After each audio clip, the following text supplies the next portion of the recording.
Hi, everyone. I'm just getting things set up so that we can take a look at our next lesson.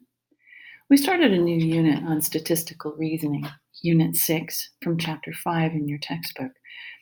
And the first section we looked at was called Exploring Data, Section 5.1. The objective of this lesson was to remind you of some of the ways of analyzing data that you had already learned in the past. And then to use those things to be able to explore how sets of data might be similar or different and make some conclusions from those. There were some vocabulary words, but most of them I think were pretty familiar to you: mean, median, mode, and range. And we will talk about each one of those as we go through this lesson. So, first of all, we talked a little bit about what statistics was and recognized that statistics is the branch of mathematics that takes data and tries to recognize if there are patterns, things that we can learn from data, things that we might be able to make in terms of predictions. Statistics in real life actually is a very relevant career. Many people who take a major in mathematics in university will take, it's not just a mathematics degree anymore, it's mathematics and statistics. And that leads you into a variety of careers. Statisticians being the name of one, and actuaries another, where persons who are trained in mathematics and statistical analysis are able to pull together data for various in various contexts and help to make decisions and predictions. So businesses like hospitals and governments and insurance companies and actually businesses of any kind, in fact, are using statistics all the time. So it is a growing profession, and definitely if you're at all interested in numbers and good in mathematics, it's one that would be very worthwhile considering. So let's take a look at what you remember. So I've given you a question, I've given you a small data set, just a few numbers, and I want you to find the range, mode, median, and mean. So pause the video for a moment and try that if you haven't already, just to test yourself in terms of remembering how to get these units. So in the first one, I believe we were asked to find the range. Well, with the range, we're going to look for the smallest number and the highest number, and we're going to find their difference. In this case, that would be 1 being the smallest and 9 being the largest. So these numbers that we have in front of us have a range of 8 units. The next one, I believe, in the question, let me just back up for a second, is the mode. Okay, so looking over these numbers then, we're looking for the most frequently used number or the most frequently reported number. And I think in this one, we'll see that there are 3 sixes. And so 6 is our mode. The next one we were looking at, I believe, is the median. And sorry, I kind of forget what order I had these in. So we'll say it's the median. In order to find the median, we're looking for the number that is actually in the middle once the numbers are ordered in ascending order. So we would have to put things in order. We'd have to have the 2 1s together, the 2 3s, the 3 6s, the 8 and the 9. And then we would look for the middle number. And in this case, it is a 6 with 4 numbers on either side of it. 6 is the median. So the last value we looked for was the mean, and the other word for mean is average. So we're going to take every one of these numbers and add them together, and then divide by the number of numbers. So we add them all together, divide by 9, and I believe that the answer, you should double check that as well, is 4.8 or 4.7 that repeats quite some time and eventually rounds to 4.8. So one thing we want to look at is just to evaluate what these terms actually tell us about data. So what do the mean, median, and mode have in common? Well, we say that all of those 3 words tend to tell us something about the middle of our data set. They all have what we call a central tendency. The mean gives us an average of all the numbers that we see, so that's a middle ground. The median literally is the middle. And in a data set that's actually a true data set where you're looking at things that are common, mode will most likely appear within that middle range as well. From these 3 terms where we have a central tendency, we can look at them and make some inferences about the data set that we're looking at. So we looked at an example in class. This was about Paolo needing a new battery for his car. So he was trying to decide between two different brands. He called them brand X and brand Y, and both brands cost the same. So he tried to get some more data about their lifespan in terms of years. And so he looked at 30 pieces of information. And these were our data sets. So we took a look at these data sets and we actually went through the process of trying to figure out the mean, median, mode, and range. Now, during this time, I also taught you a little bit about how to do this in your calculator. And so I'm sorry, I don't actually have a graphing calculator that I can refer to in this video, so I'll just walk you through it quickly. Remember, you're going to be entering this data set into the Stats button. Stats button is very close to the cursor. And once you press the stats, you're going to use the edit option. And then you'll be simply listing the numbers in list 1 for brand X and list 2 for brand Y. So by entering the numbers, you simply type them in and press enter, and that allows you to get each one in place. Once your data sets are in place, to be able to calculate some numbers with them, we go back to the stat button, and this time we go over to where it gives us the option of calc in a second column over, and we choose one variable stats. Now with this one, if your calculator is not already set up to give you that, make sure that you enter in that you want it to calculate for list number 1 for brand X and then list number 2 for brand Y. And list numbers are on top of number 1 and top of number 2. You have to use the second function to get those guys. So once I actually put it in for list number 1, the very first value that comes out with the X with the line over top of it is actually the mean.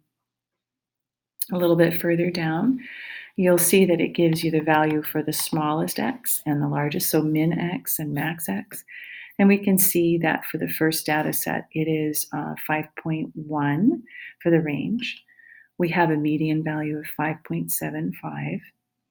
And then in terms of finding the mode for these guys, one way you can use your calculator to find that is to go back to the stat function. And where you see the option for editing, if you look at number 2, it says that you can sort A, it says. And what that means is you're going to sort it, the numbers in ascending order. So if you press enter for that one, and make sure that you enter in that you want it to sort, let's say list number 1, and press enter, it'll say that it's done. And then if you go back to stat and open up your edit option, what you'll see is that your numbers have been placed in order. And if you go down through them, you'll be able to see when numbers have been repeated. So now, looking at this data, actually, we get some interesting values. And that's where we went with the next one, from finding the range. Now, in terms of brand X, the range, as I said before, was a fairly large number, wasn't it? It was, let me go back because I've kind of forgotten what that was. Hang on, and I don't have these numbers in front of me. But the range is 5.1 for brand X, but it's only 2.5 for brand Y. Then if you compare the means and the medians and the modes for these guys, they're very close.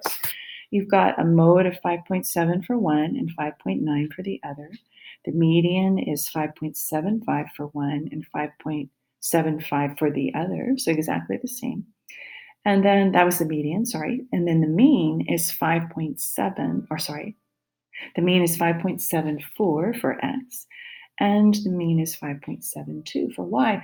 So just looking at those values, and please do check them to make sure you have the right ones and that you're getting the right values, it makes us realize that all of the central tendencies are all coming out to be the same, and the only one that is different is the range. And that leads us to realize that because of the range of the values for brand X, we realize that brand X is not as consistent in its lifespans as brand Y. It has a variant. It goes from 3.1 to, what is it, like 8 point something? Let me just see what it is, 8.1, I guess. So 8.2, sorry, 8.2 and 3.1. You can have something that lasts a long time and something that lasts a short time. So when we talked about it, those similarities and differences, and whether the mean and the mode gave us anything, the range actually does tell us about consistency. And so if we were to give our advice to Paulo, we might say that brand Y would be more consistent with a slightly higher, let me just see where I am, has a slightly lower mean, but its median is the same. Mode is a little higher. It's got some tendencies to think that perhaps brand Y might be marginally better. We also posed the question, suppose one battery included in the set for brand Y is defective and its lifespan is only 0.5 instead of 5.9. How should this affect Paolo's decision?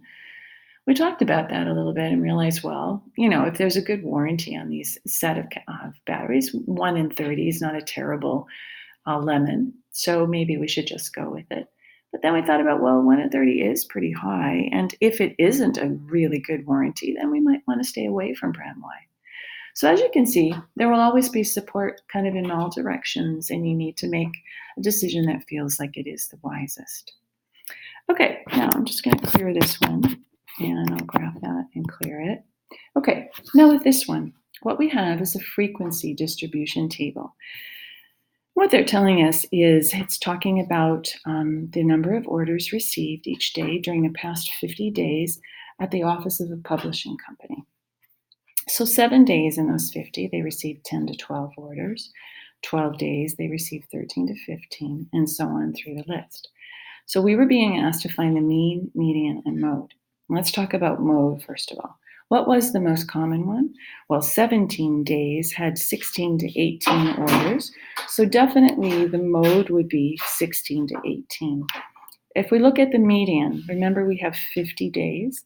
So the median is going to take place in about the 25th day. So if things are in order from the smallest to the largest, then we're looking for where the 25th day would fall.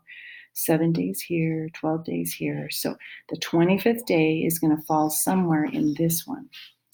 Now to calculate the mean for this one, what we usually do for frequency distributions is we calculate what the midpoint is and use that as our value. So in other words here, I'm going to be multiplying 11 times 7. I'm going to add it to 14 times 12. I'm going to add that to 17 times 17. And I'm going to add it to 20 times 14.